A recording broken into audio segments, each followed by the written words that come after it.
भारत विरुद्ध पाकिस्तान सामना, अहो सामना झाल्यानंतर बोलणं तर असतंच, सामना कसा होणार आहे याच्यावरती बोलणं जरुरी आहे. कारण क्रिकेट हा खेळण्याचा विषय नसून बोलण्याचा विषय आहे. आज मी एकटा बडबड करणार नाही आहे, माझ्याबरोबर एक माझे खास मित्र आहेत आणि ते खास मित्र जवळनं नाही लांबनं आलेत. कुठनं? कराचीहून, पाकिस्तानहून. जनाब आइए. आपने बुलाया तो हम चले आए. क्या बात है. ये मेरे अजीज़ दोस्त हैं शाहिद हाशमी, हमेशा से. और मैं तो कहूँगा जब भी इंडिया पाकिस्तान का मैच होता है हमारी गपशप हर जरूर होती है. ये पार्ट इन पार्सल है, इंटीग्रल पार्ट है इंडिया पाकिस्तान मैच का. ये ना हो तो पाक भारत मैच नहीं हो सकता. हाँ, क्योंकि शाहिद भाई इस बार आपका भी मानना पड़ेगा. जैसे एक बैट्समैन पैड पहन के अंदर खड़ा रहता है कि भाई मुझे बैटिंग करने को मौका मिलेगा, मुझे बैटिंग करने का, आप भी पैड पहन के बैठे थे कराची में. बहुत दिन तक पैड क्या, ग्लव्स पहन लिए थे, हैट लगा लिया था, अपने सारे दोस्तों को, कज़न्स को एक जगह जमा कर लिया था हैदराबाद दक्कन में. लेकिन सब ने एफ़र्ट की, मेरे यहाँ जितने दोस्त थे आपने भी एफ़र्ट की. तो जो टाइम ऊपर वाले ने लिख दिया होता है ना, उससे पहले आ सकते हैं ना बाद में आ सकते हैं, लेकिन पहुँच तो गए. ये सबसे अच्छी बात है. और दुनिया एक तरफ और हिंदुस्तान पाकिस्तान मैच एक तरफ. बिल्कुल, ये स्पोर्टिंग राइवलरी बहुत ही ज़बरदस्त है और ऐसा ही चलना चाहिए. ऑफ द फील्ड सब में प्यार मोहब्बत हो, ऑन द फील्ड इंटेंसिटी हो. क्रिकेट में जो अच्छा खेले वो जीते, क्योंकि इससे जो बढ़िया क्रिकेट जो बाहर आता है वो देखने के लिए तो हम बेकरार रहते हैं. बिल्कुल, सारे लोग जितने दर्शक हैं पूरे दुनिया में, और प्लेयर ये समझते हैं कि अगर हमने अच्छी परफॉर्मेंस दी तो हम सुपरस्टार बन जाएंगे. हाँ, हीरो बनने का मौका ये बोल रहे हैं. और दूसरी तरफ लोग जो ऑर्गेनाइजर रहते हैं, चाहे वो आईसीसी हो, चाहे वो ऑस्ट्रेलियन हो, चाहे वो इंग्लिश टीम वाले हो, इन सबको हिंदुस्तान पाकिस्तान का प्यार है ऐसा मैं नहीं बोलूँगा. लेकिन जब हिंदुस्तान पाकिस्तान मैच होता है तो बैंक अकाउंट तो भर जाते हैं. बिल्कुल, बैंक अकाउंट ना सिर्फ पाकिस्तान इंडिया का, आईसीसी का, दूसरे कंट्रीज़ का भी भर जाता है. तो इसीलिए इस दफ़ा पीसीबी ने, नजम सेठी ने कहा कि नहीं भाई थोड़ा माल हमको भी दो, तो थोड़ा पाकिस्तान का पैसा बढ़ाया. लेकिन इस बार जो मज़ा है, ये दोनों कप्तान जो है ना, वो जैसे मुझे बिछड़े हुए भाई लगते हैं. बाबर आजम और रोहित शर्मा दोनों तगड़े बल्लेबाज हैं, लेकिन दोनों बहुत शांत नर्म मिजाज के आदमी हैं. बहुत कूल रहता है बाबर आजम. कभी उसको इंटेंसिटी उसकी ऐसी नहीं देखी कि वो परेशान हो या बॉडी लैंग्वेज लो. वो भी बड़े कूल, बड़े सेटिस्फाइड रहता है, इसलिए कि टैलेंट है, स्किल है. और जब रोहित शर्मा, जब मैंने पहली दफ़ा उसके बारे में सुना था 2007-2008 में, तो बताया था कि कहीं भी छक्का मार सकता है. तो अब वर्ल्ड में, इंटरनेशनल में सबसे ज़्यादा छक्के हो गए और कूलली खेलता है. उसके ऊपर कोई प्रेशर नहीं होता, वो ऐसे आराम से छक्का मारता है जैसे कुछ हुआ ही नहीं. दूसरी बात एक और मैं अच्छी बोलना चाहूँगा, क्योंकि दोनों ने अपने टीम को आगे लेके गए.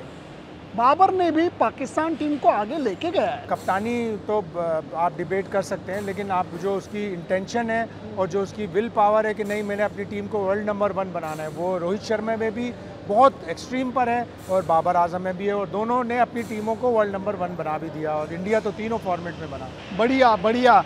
ये जो शनिवार को मैच होने वाला है हिंदुस्तान पाकिस्तान का, इसको किस नज़रिए से आप देखते हैं? क्योंकि पहले एक ज़माना था कि लोग बोलते थे पाकिस्तान की बॉलिंग, हिंदुस्तान की बल्लेबाजी.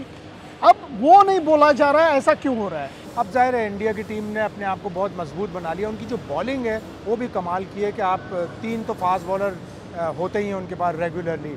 बैकअप में भी उनके पास अच्छे बॉलर हैं. प्रसिद्ध कृष्णा आ गया और इतने अच्छे फास्ट बॉलर आ गए. अभी यंगस्टर्स को तो जो अंडर 19 वाले हैं उनको तो चांस ही नहीं मिला. लेकिन आईपीएल ने भारत की टीम को बना दिया. अब वो बात नहीं रही कि भारत की बॉलिंग इतनी अच्छी नहीं है, उनकी बैटिंग अच्छी है, हमारी बॉलिंग अच्छी है. अब भारत की सारी बेसिस कवर हैं. उनके पास स्पिनर्स भी अच्छे हैं, उनके पास फास्ट बॉलर्स भी अच्छे हैं, उनके पास बैकअप भी अच्छा है. एक सिस्टम आईपीएल ने इंडियन क्रिकेट को दिया है, एक माइट दी है, एक ताकत दी है और एक स्टेचर दिया है इंडियन. क्योंकि शाहिद भाई मुझे पाकिस्तान टीम का वही नज़र आ रहा है कि पहले 2 मैच में जो उनका मेन स्टे है, बाबर आजम बैटिंग का मेन स्टे, उसने परफॉर्मेंस नहीं करी. फिर भी पाकिस्तान में जीत का जो रास्ता है, फासला है, वो तय कर दिया. क्योंकि जो बल्लेबाज, चाहे अब्दुल्ला शफी को मैं बहुत इम्प्रेस्ड हूँ, उससे बहुत बेहतरीन बैटिंग की. और रिजवान एक ऐसा बंदा मुझे लगता है कि जो मियादाद की झलक, जो आपके दोस्त है मियादाद, उनकी झलक दिखाता है. हाँ, बिल्कुल ऐसा ही है. और एक तरह से एक पॉजिटिव चीज़ भी होती है कि आप ओवर रिलायंट होते हैं 2 प्लेयरों के ऊपर. बाबर आजम पे बहुत ज़्यादा रिलायंट है. पिछले 2 सालों में पाकिस्तान के टॉप ऑर्डर ने टॉप थ्री ने 67% रन बनाए थे, जो बहुत ज़्यादा थे। मिडिल ऑर्डर को टाइम ही नहीं मिल रहा था। तो एक तरह से पॉजिटिव चीज़ आई कि नंबर 4 पे बाबर आजम आया, ओपन में अब्दुल्ला शफीक आया, मिडिल में सऊद शकील आया। तो अब वो जो ओवर रिलायंस थी बाबर आजम पे वो नहीं रही। लेकिन again Babar Azam number 1 player है, पाकिस्तान को उसके रन्स चाहिए सैटरडे को। और क्या ही अच्छा हो कि खड़का दे 120 सेंचुरियाँ भी हो जाएं और अहमदाबाद में 1 सेंचुरी हो जाए। क्या बात है, क्योंकि अच्छा बैट्समैन किसको माना जाता है कि जिसको खेलने के लिए थोड़ा सा ज़्यादा वक्त मिलता है, वो नज़र आता है बाबर की बैटिंग में।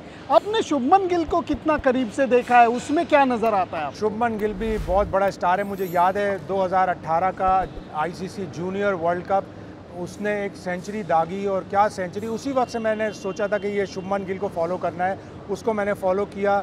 उसने पृथ्वी शॉ कैप्टन था शायद, लेकिन पृथ्वी शॉ पीछे रह गया, शुभमन गिल आगे निकल गया।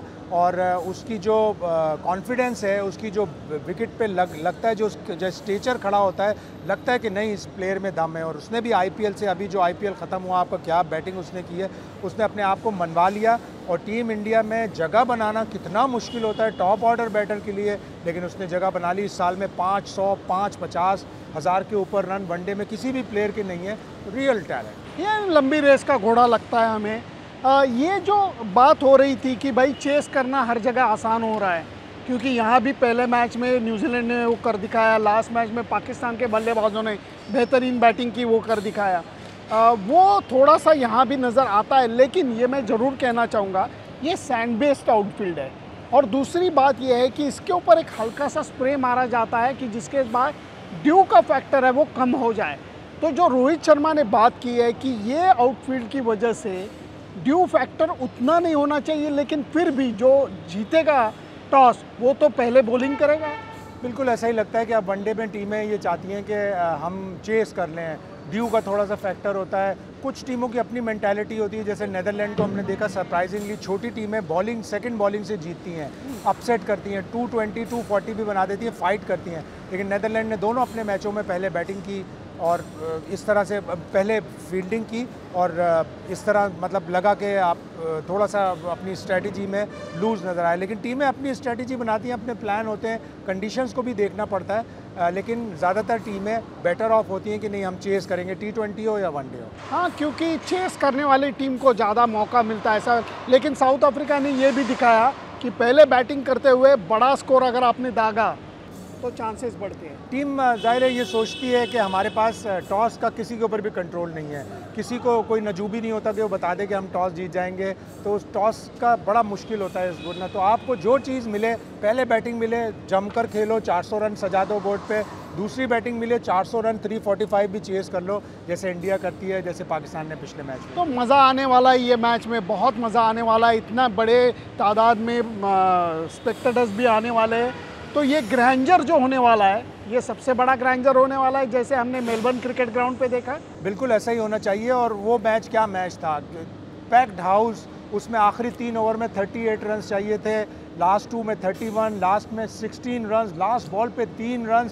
लेकिन जो कोहली ने पेनल्टी मैच ओवर की आखिरी 2 गेंदों पे छक्के मार दिया, आउटस्टैंडिंग। ऐसे शॉट यूं करके दिया हारिस रऊफ को, फिर यूं करके दिया हारिस रऊफ को, आउटस्टैंडिंग। तो मज़ा आ गया। ऐसा मैच हो कि लास्ट ओवर में जाके डिसीजन हो, क्या ही बात है। गम इसका एक ही बात का है कि ये मैच के बाद रास्ते अलग हो जाएंगे, क्योंकि अगले जो 6 मैचेस हैं वो आप एक तरफ जाओगे और हम एक तरफ जाएंगे। कोई बात नहीं, अपना अपना रास्ता, लेकिन दिल में तो रहेंगे आप। दिल में रहेंगे। और दूसरी बात, हम फिर मिल सकते हैं फाइनल में। और मैं जाते जाते ये कह दूं दर्शकों को कि हम बड़ी दूर से आए हैं, प्यार का तोहफा लाए हैं। सबको सलाम, मोहब्बत कीजिए, मोहब्बत फैलाइए। क्या बात है। म्हणून मला हा माझा मित्र आवडतो। क्रिकेट आम्ही एकत्र एन्जॉय करतो आणि त्याचबरोबर मैत्री सुद्धा। शाहिद भाई, मजा आ गया। वेलकम। भेटूयात परत। Bye bye.